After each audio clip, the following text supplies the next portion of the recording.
warahmatullahi wabarakatuh. Kami dari kelompok 3 akan menceritakan buku yang berjudul tentang sejarah Nusantara yang disembunyikan.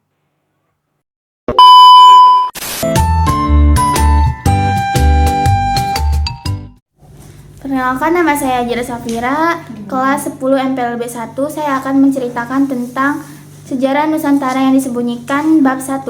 Kata pengantar, saya bersyukur kepada Tuhan Yang Maha Esa yang telah melimpahkan berbagai anugerah sehingga memungkinkan saya untuk merangkum buku sejarah Nusantara yang disembunyikan tentang masa Hindu-Buddha. Mungkin dalam pembuatan rangkuman ini terdapat kesalahan yang belum saya ketahui, maka dari itu saya mohon saran dan kritik dari teman-teman maupun guru. Borobudur, Pawon, dan Mendut berada di satu garis lurus. Istilah candi merujuk pada bangunan suci peninggalan zaman Hindu-Buddha di Nusantara. Di Jawa Timur, bangunan-bangunan tersebut, kecuali yang berbentuk gapura, dikenal pula di Sumatera bagian selatan, seperti Candi Jepara di Lampung. Dan di Sumatera bagian tengah ada Candi Bongsu dari gugusan Muara Takus. Di Sumatera Utara, istilah yang digunakan dalam biaro seperti pada gugusan candi-candi di Padang Lawas. Di Kalimantan Selatan dikenal dengan nama Candi Agung dekat Amuntai. Di Bali tidak didapatkan istilah candi seperti yang dimaknai di Jawa. Bangunan Purbakalaya tidak disebutkan sebagai candi. Dalam Kamus Besar Bahasa Indonesia, candi diartikan sebagai bangunan kuno yang dibuat dari batu, berupa tempat pemujaan atau penyimpanan abu jenazah raja-raja atau pendeta Hindu dan Buddha. Dalam bahasa Sanskerta, candi adalah sebutan untuk Durga atau Dewi Maut Candika. Sedangkan Candi Greba atau Candi Graba Candikaya adalah penamaan tempat pemujaan bagi dewi tersebut. Candi dikaitkan dengan bangunan pemujaan arwah Candikalaya. Dalam bahasa Jawa kuno, candi atau cinandi atau sukandi berarti dikuburkan. Sedangkan dalam pemahaman arkeologi, candi dapat dihubungkan dengan bangunan untuk pemakaman pemujaan Bagus Wijamartono. Candi memiliki dua fungsi, yaitu sebagai tempat kuil pemujaan jika dikaitkan dengan pemakaman raja.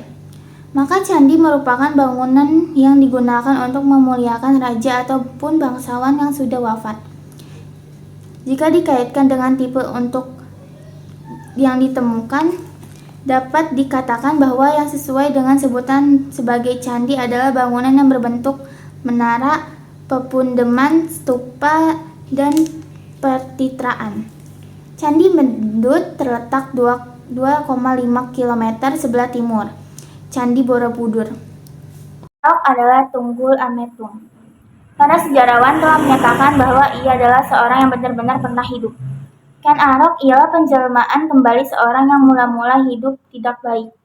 Tetapi karena sanggup dijadikan kurban untuk dewa penjaga pintu, ia kembali ke surga dengan Wisnu. Ibunya seorang wanita petani desa Pangkur, yang telah disetubuhi oleh Dewa Brahma yang waktu itu sedang mengantarkan makan untuk suaminya di ladang. Dewa Brahma meramalkan bahwa bayi yang tumbuh dalam kandungan wanita itu kelak akan memerintahkan Pulau Jawa. Ia pun berpesan agar wanita itu tidak lagi bergaul dengan suaminya. Kurang dari 5 hari setelah peristiwa itu, suami wanita itu meninggal meskipun mereka segera bercerai setelah pemerkosaan tersebut. Bayi Ken Arok dibuang oleh ibunya, mengeluarkan sinar di malam hari, dan mukjizat itu masih ada padanya. Waktu itu ia sudah dewasa. Berganti-ganti ia mendatangkan bencana dan keuntungan kepada orang-orang yang diikutinya.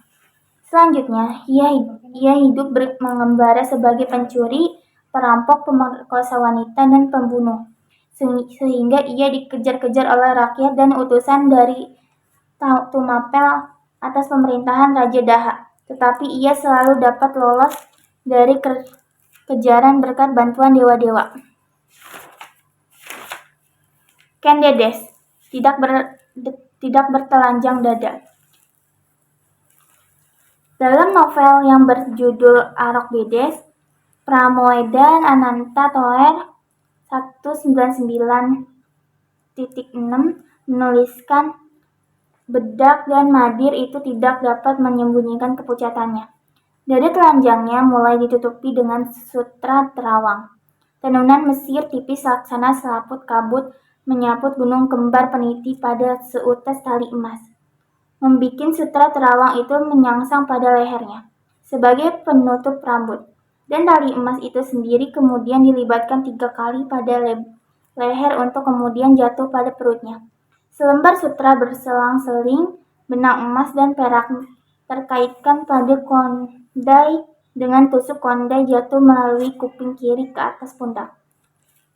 Tulisan Pramoeda di atas menjelaskan bahwa Kendedes sebagai seorang yang telah dijadikan bangsawan, tidak bertelanjang dada, menggunakan kalimat dada telanjangnya mulai ditutupi dengan sutra terawang, menunjuk bahwa memang umum pada masa Hindu-Buddha untuk seorang perempuan bertelanjang dada. Sebagai bangsawan, Kendedes menjadi keluarga kerajaan yang memang menggunakan busana sedikit berbeda pada kalangan masyarakat pada umumnya.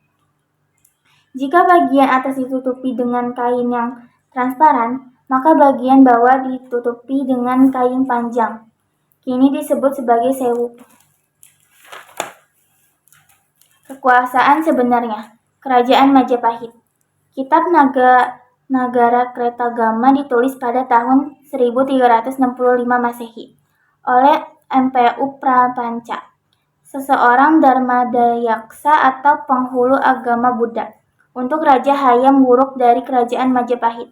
Dari kitab ini diketahui bahwa pada masa pemerintahan Hayam Wuruk, ibu kota Majapahit didatangi oleh berbagai kepada daerah dari berbagai kepulauan Nusantara untuk menyatakan diri tunduk pada Maharaja serta Majapahit, Gajah Mada. Seperti yang telah ia ketahui, Kerajaan Majapahit adalah sebuah negara agraris yang semi-komersil. Pada zaman Majapahit, perdagangan sekitar perairan Nusantara telah dikuasai oleh para saudagar Jawa, seperti Banda Ternate, Ambon, dan Banjarmasin, Maluku, dan Kepulauan Filipina. Beberapa pelabuhan di daerah pesisir utara Jawa pada waktu itu merupakan pelabuhan-pelabuhan tempat pengumpulan barang-barang hasil bumi, khusus rempah hasil Maluku, yang telah diperdagangkan dan dipertukarkan dengan barang-barang lain kepada saudagar-saudagar asing di pelabuhan Maluku. Hasan Jakar 1978-54. Struktur pemerintahan Kerajaan Majapahit mencerminkan adanya kekuasaan yang bersifat teritorial dan didesentralisasi dengan birokrasi yang terperinci. Hal yang mendasarinya seperti halnya Kerajaan Mataram kuno. Seluruh Kerajaan Majapahit dianggap sebagai replika sebagai jagat raya.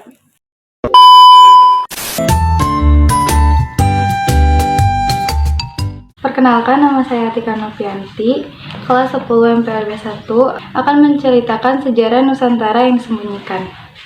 Puji syukur kepada Allah Subhanahu wa Ta'ala yang telah melimpahkan segala rahmat-Nya sehingga cerita ini bisa diselesaikan dengan baik. Tidak lupa, penulis mengucapkan terima kasih kepada pihak yang telah memberikan sumbangan pikiran maupun materi. Buku cerita ini berjudul Masa Islam. Melalui buku ini penulis mendapat banyak ilmu baru tentang sejarah pada masa Islam. Selain itu, buku ini juga bertujuan untuk menambah wawasan serta pengetahuan mengenai masa Islam. Penulis sangat berharap semoga buku cerita ini dapat menambah pengetahuan dan pengalaman bagi pembaca. Penulis menyadari bahwa buku ini masih jauh dari sempurna dikarenakan terbatasnya pengetahuan yang penulis miliki. Oleh karena itu, penulis mengharapkan segala bentuk saran serta masukan bahkan kritik yang membangun dari berbagai pihak. Bab 2, Masa Islam. Hukuman brutal yang diberikan Sultan Iskandar Muda. Sejarah mencatat bahwa abad ke-17 Kerajaan Aceh telah mencapai masa keemasan. Sebagai sebuah kerajaan Islam, pertanyaan mengenai hukuman Islam diberlakukan telah diaplikasikan di Aceh pada abad ke-17. Peran adat dalam proses judisial kemudian menjadi isu yang menarik untuk dikaji dalam praktik adat. Kajian mengenai hukum adat yang diberlakukan oleh Iskandar Muda. Berbagai hukuman yang sering diberikan oleh Iskandar Muda dipicu oleh emosi. Berbagai hukuman termasuk mengebiri, amputasi lengan atau kaki, atau pukulan dengan cambukan juga diberikan kepada 34 orang kaya yang lamban merespon perintah penguasa. Jenis hukuman istana disebut dengan traditional royal punishment. Ini berlaku untuk semua pelanggaran di luar yurisdiksi agama. Dari semua istrinya, raja hanya mempunyai satu orang putra yang berusia 18 tahun dan bahkan lebih kejam dari ayahnya sendiri. Beberapa waktu yang lalu, raja memberikan kerajaan Pedir, sekarang Kabupaten Pedi, kepadanya. Ia memerintah dengan sangat kejam dan tidak bermoral. Raja menghukumnya dengan siksaan-siksaan aneh. Tidak diragukan lagi, penguasa memiliki kepentingan berbagai etikat istana. Beberapa dokumen dari sumber-sumber asing seperti yang bercantum di Kerajaan Aceh zaman Sultan Iskandar Muda 1607-1636 karya Pence Lambert menyebutkan Iskandar Muda pernah membunuh bayi dengan menghantamnya ke dinding karena bayi itu tak berhenti menangis. Kristenisasi masa awal di Nusantara. Perkembangan agama Kristen di Nusantara mulanya tidak berbeda dengan pola penyebaran agama besar yang lain Hindu, Buddha, dan Islam. Menurut Cosmos Indicop Lucis, pada waktu itu telah hadir komunitas Kristen di India dan Sri Lanka. Umat Kristen di pulau-pulau sebelah selatan Kedah tahun 1650 Masehi. Komunitas Kristen di India dan Nusantara dikenal dengan Gereja Surai Timur atau Nestoria. Pada abad 12 di Vansur banyak ditemukan gereja dan orang Kristen Nestoria. Berita spordis mengenai komunitas Kristen ditemukan pada abad ke-7, Kedah abad ke-12, Pancur abad ke-15, Malaka pada abad ke-16. Agama Kristen khususnya Katolik kembali hadir di Nusantara. Pada abad itu mulai penjajahan Eropa hampir seluruh penjuru dunia. Ada 3 motivasi penjelajah samudra hingga ke Nusantara. Pertama, mencari rempah-rempah yang harganya sangat tinggi di Eropa. Kedua, semangat berpetualang dan berperan para fidalgo kesatria, dan ketiga memerang bangsa Moor, bangsa pemeluk Islam. Dengan motivasi ini, penyebaran agama Katolik yang dibawa oleh Portugis sejak abad ke-161 sangat kental dengan pentingnya perdagangan dan politik. Ada data menunjukkan sejumlah jemaat Kristen ada di kota-kota pelabuhan kawasan ini sejak abad ke-7 dan ke-9. Salah seorang jending Katolik di kawasan itu adalah Franciscus Carrerius dari Ordo Yesuit. Unggah-ungguhing basa adalah ciptaan Sultan Agung. Pada abad ke-2 hingga abad ke-14, orang Jawa banyak memeluk agama Hindu. Oleh karena bahasa itu berkembang, bahasa Jawa kuno mengalami perubahan dan perkembangan setelah melahirkan kata kawih. Sebagai dinasti yang baru berhasil mengubah status sosial, dinasti Mataram menunjukkan bahwa dirinya bukan keluarga sembarangan, melainkan dinasti terpilih untuk menunjukkan keunggulan, kejayaan, dan kebasuran dinasti. Setelah Mataram berhasil mengubah statusnya dari kabupaten ke kerajaan, berbagai upaya dilakukan. Upaya konsolidasi yang bercorak kultural, terdapat pengembangan sastra babat dan pengembangan bahasa Jawa dengan tataran ngokokrama. Beberapa fungsi pengguna ngokokrama dalam masyarakat Jawa. Pertama, sebagai norma pergaulan masyarakat. Kedua, tataran bahasa Jawa dipakai sebagai tata unggah-unggahan. Ketiga, tataran bahasa Jawa berfungsi untuk menyatakan rasa hormat dan kekerabatan. Keempat, tataran bahasa Jawa juga berfungsi sebagai pengatur jarak sosial. Ratu Pamoe mengatakan bahasa adalah busana bangsa. Perkembangan masyarakat yang ditandai oleh terjadinya perubahan sosial memengaruhi perkembangan bahasa. Contohnya pada zaman Belanda. Sebelum tahun 1500 Masehi, bahasa Jawa tidak mengenal unggah-ungguhing basa. Perkembangan sastra babat bersamaan dengan masa perkembangan unggah-ungguhing menjadi alat pencapaian politik menurut Berry. Pengembangan tataran bahasa, faktor tabu, dan dongding memegang peran menurut prinsip beda tidak boleh dengan nama sebenarnya. Dalam pengembangan sastra babat, Sultan Agung nampak memegang peran yang sangat penting dan menentukan. Babat dapat dimanfaatkan sebagai alat politik. Menulis babat di tahun 1629 Masehi dan kembali dalam tahun 1633 Masehi.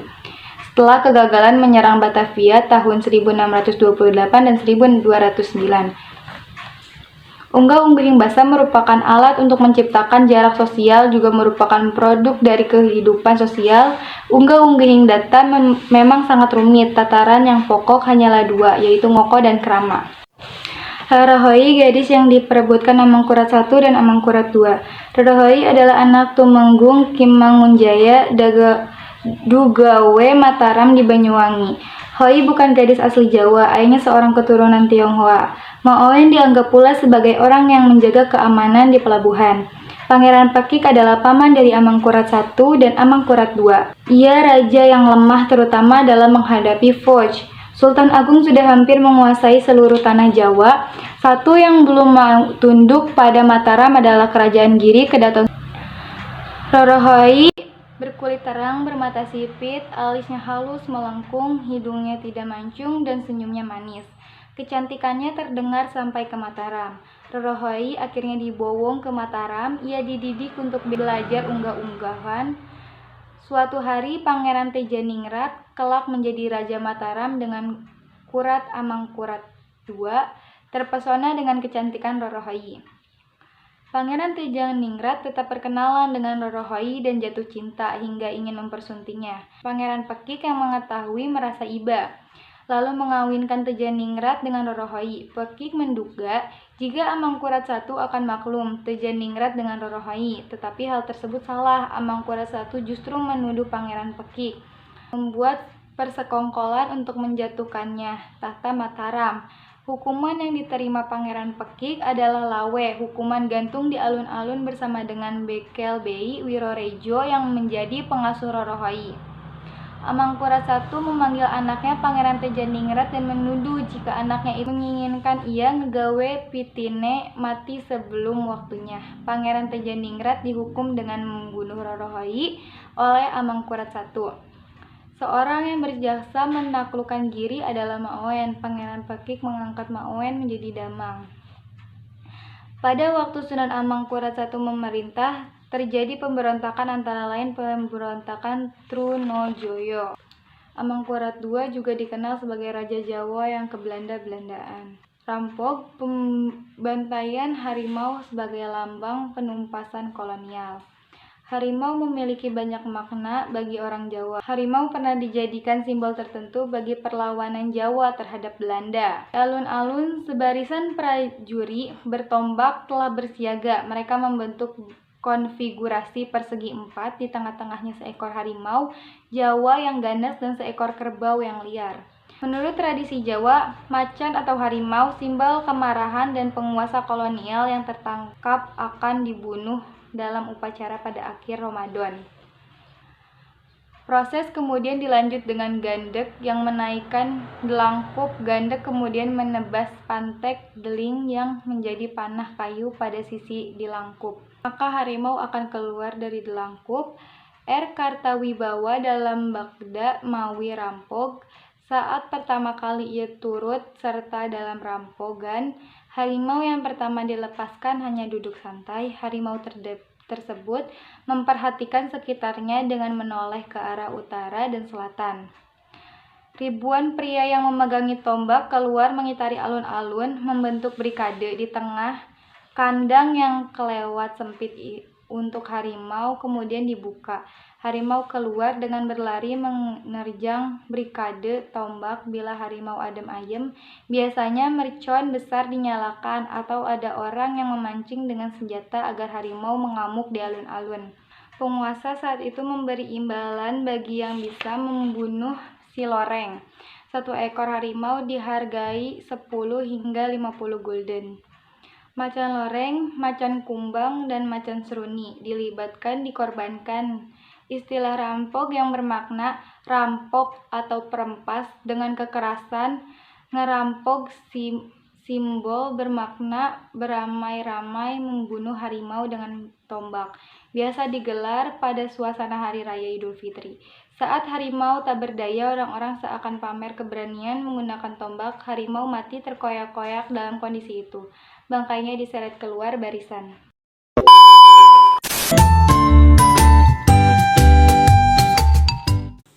Perkenalkan, nama saya Hanifah Alawiyah dari kelas 10 MPLB 1. Saya akan menceritakan buku yang berjudul Sejarah Nusantara yang Disembunyikan. Bab 3. Kata pengantar. Assalamualaikum warahmatullahi wabarakatuh. Puji syukur kehadirat Allah Subhanahu wa taala karena berkat limpahan rahmat dan karunia-Nya. Penulis dapat menyelesaikan bab-bab ini. Dalam penyusunan bab ini, penulis tak lepas dari pihak-pihak yang telah membantu dari awal hingga akhir. Bab ini ditulis untuk memenuhi salah satu persyaratan akademik persekolahan. Bab ini membahas tentang masa kolonial, sehingga saya dapat mengetahui seberapa pengaruh dari bab-bab ini bagi kehidupan pelajar seperti saya.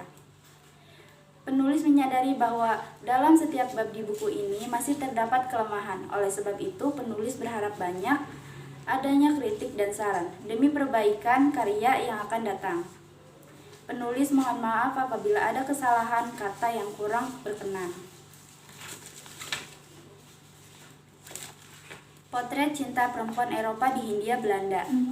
Sejak hari-hari awal riwayat permukiman Batavia, pemerintah VOC telah berkuasa menghilangkan jiwa gelandang dan kecabulan yang menyelimuti masyarakat. Hukuman yang kejam dan peraturan yang keras merupakan praktik yang lazim berlaku. Aturan-aturan J.P. Coen mengenai pengundikan dan beberapa kasus hukum mengenai para perempuan peramu racun yang telah dibujuk sehubungan dengan itu menjadi saksi tentang adanya ketegangan yang mengerikan.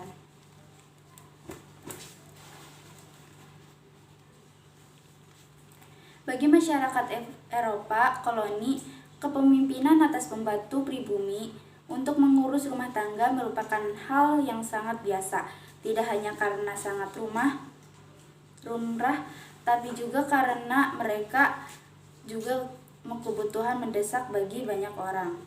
Di tengah masyarakat yang terkotak seperti di Hindia karena berkaitan dengan prestis dan harga diri. Hal ini bahkan dipandang sebagai sebuah keharusan, yaitu bukti nyata akan kesejahteraan dan supremasi orang Eropa.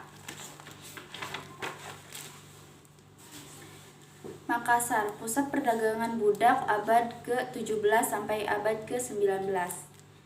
Selain Bali, Makassar adalah pusat perdagangan budak yang penting sampai tahun 1970. Orang Eropa, Bugis, dan Tionghoa ikut ambil sebagian dalam perdagangan ini. Hal tersebut berkaitan dengan adanya prestis bahwa orang-orang Tionghoa Makassar yang kaya seperti juga orang Eropa dan Bugis. Makassar memiliki banyak budak dalam jumlah tertentu. Pada tahun yang sama, Bugis mengirimkan sekurang-kurangnya 3.000 orang rakyat yang kurang beruntung ke pasar budak di Batavia. Di Wajo, Drok menyebutkan bahwa semua pekerjaan harus diemban para budak. Kontradiksi tampak menyakitkan hati. Dalam hal kebebasan pribadi, hak-hak individu tak dapat dicapai tanpa adanya perbudakan. Diketahui pula untuk perdagangan budak ini, pengiriman budak-budak lewat kapal laut dipegang oleh pakar juga. Dalam catatan Dagregristus Makassar tanggal 27 Desember 1809. Di samping itu terdapat juga upaya mendapatkan budak dengan cara menculik seseorang yang berstatus bebat bebat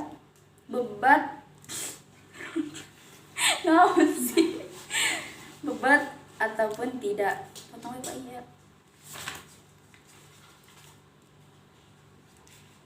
Kewajiban bekerja tetapi ada lebih merupakan sebuah ekspresi sebuah hubungan ketimbang status sosial. Dengan demikian, orang jaminan berintong mah langsung kayak gitu. Kegiatan Freemasonry di Hindia Belanda. Gerakan teosofi didirikan pertama kali di New York, Amerika Serikat pada tahun 1875. oleh seorang perempuan bangsawan keturunan Rusia, Helena Stel-Olcott dan Vicky Jude. Segera setelah selesai organisasi tersebut berdiri, H.S. Olcott diangkat menjadi presiden perkumpulan yang mungkin diberi nama Theosophical Society atau disebut dengan TS. Pendirian organisasi ini diantara lain dilatar belakangi situasi dunia yang menurut kalangan teosofi telah menuju kepada bahaya materialisme dan ateisme, terutama yang terjadi di Amerika dan Eropa. Gerakan ini selalu menekankan bahwa anggotanya berkewajiban membuat pikiran mereka merdeka dan bekerja demi perubahan rakyat, yakni lewat cara batin untuk melawan segala hawa nafsu manusia. Kalangan teosofi selalu mengacu pada kenyataan bahwa apa yang terjadi di Eropa merupakan bentuk penindasan yang tidak membawa kemuliaan bagi umat manusia. Memasuki tahun 1895, terjadi babak baru dalam tahun TS ketika tokoh baru Dr. Annie Besant muncul. Karena gerakan inilah gerakan teosofi perlahan mulai memperlihatkan pengaruhnya. Tidak saja di India tetapi juga di dunia, termasuk Hindia Belanda. Kegiatan utamanya mereka terbatas pada bidang mistis dan kebatinan atau kebatinan. Pengikut gerakan teosofi mayoritas adalah orang Eropa Belanda. Karenanya mereka menggabungkan diri dengan gerakan teosofi yang Netherlands. Situasi gerakan teosofi di dunia ternyata tidak terlepas dari situasi di Hindia yang tengah ramai memperjuangkan tujuan-tujuan politik, yaitu upaya mencapai status dominion bagi rencana penuh kemerdekaan Indonesia. Kerajaan Larantuka, kerajaan Katolik di Nusantara. Kerajaan Larantuka merupakan kerajaan kecil yang menerapkan Katolik sebagai asas kemerdekaan. Kerajaan ini mengklaim bahwa mereka keturunan dari Wehelweiku, seorang yang cukup berpengaruh di kerajaan Timor.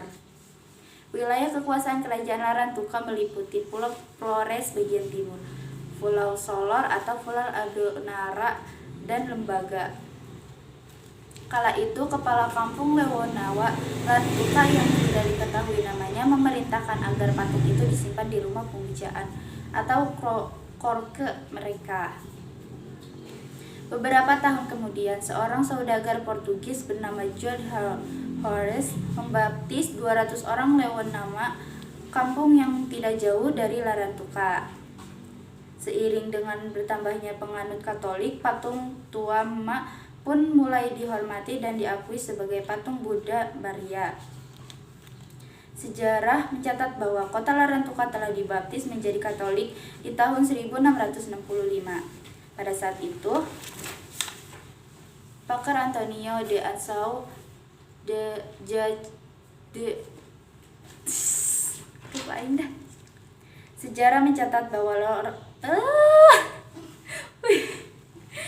Sejarah mencatat bahwa kota Larantuka telah dibaptis menjadi Katolik di tahun 1665.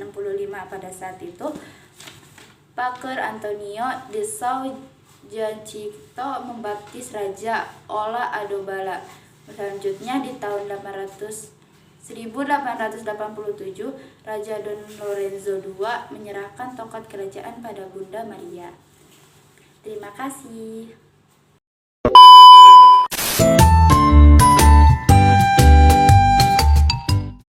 Nama saya Desta Jamri Asturi, kelas 10 MPLB 1 akan menceritakan sejarah Nusantara. Puji dan syukur dipanjatkan kehadirat Allah Subhanahu wa Ta'ala yang telah melimpah rahmat dan hidayahnya. Atas berkat rahmat dan hidayahnya serta berbagai upaya, bab ini membahas pasca kemerdekaan dapat diselesaikan dengan baik dan tepat waktu.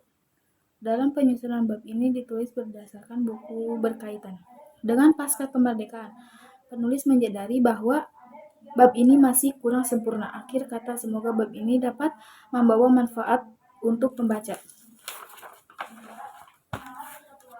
Bab 4. Pasca Kemerdekaan. Urip Sumeharjo, sang jenderal yang gagal menjadi Panglima Besar TKR. Urip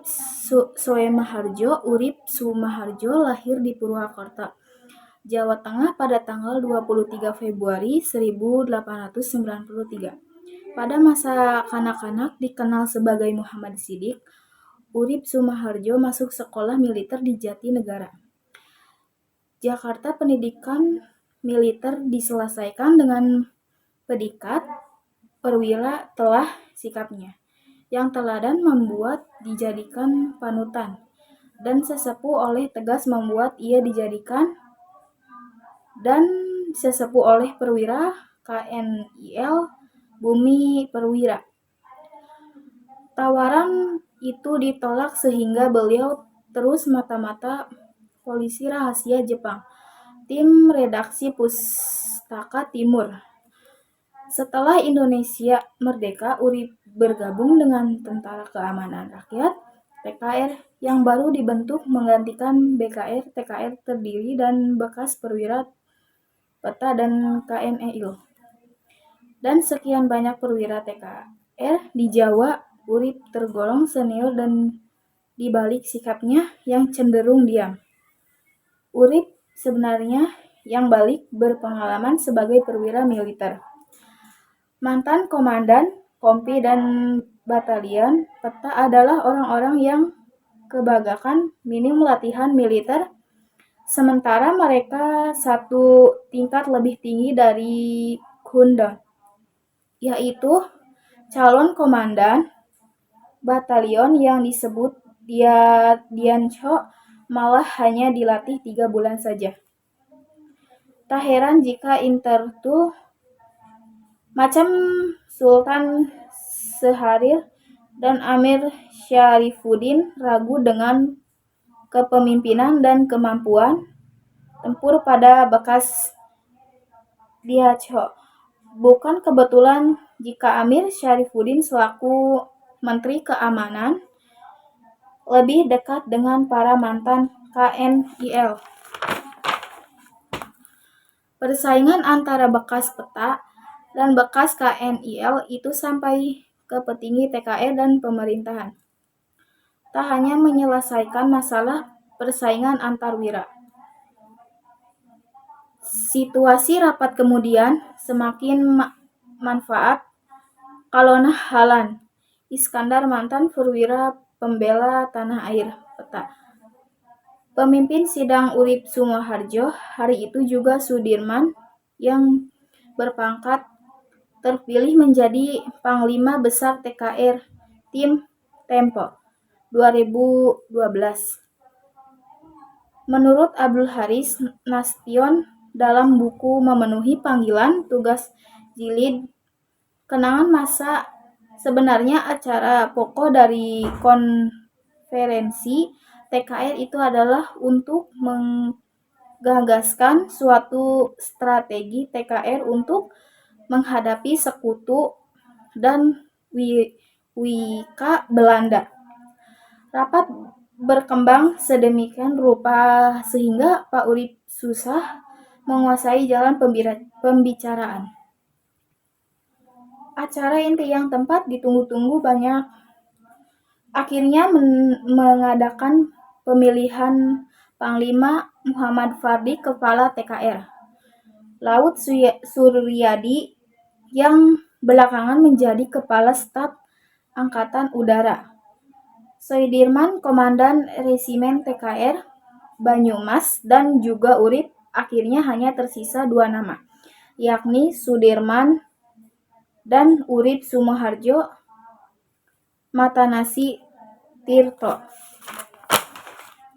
Urip Sumeharjo kirim menggunakan Betty dan Sudirman di tengah.